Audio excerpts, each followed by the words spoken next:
Now, there's a lot of people that want to know, can I consume honey on keto? Is that the same as sugar? Is it okay? Is it not okay? Well, as long as you don't consume it, you can put it topically on your body, and it's called Manuka honey.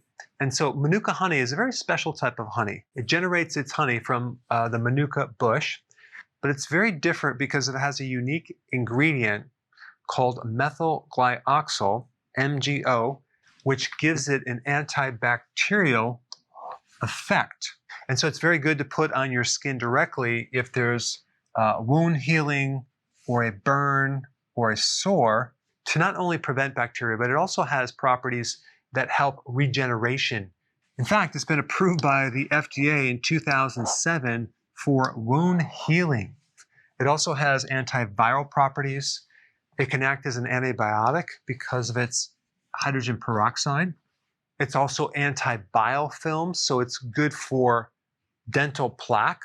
And it also has anti-inflammatory properties. So it's good for wound healing, burns, sores, boils, diabetic ulcers, gum inflammation like gingivitis, tooth plaque or tartar, acne, and even sinus infection. So as long as you don't consume this honey, it's totally fine to use topically.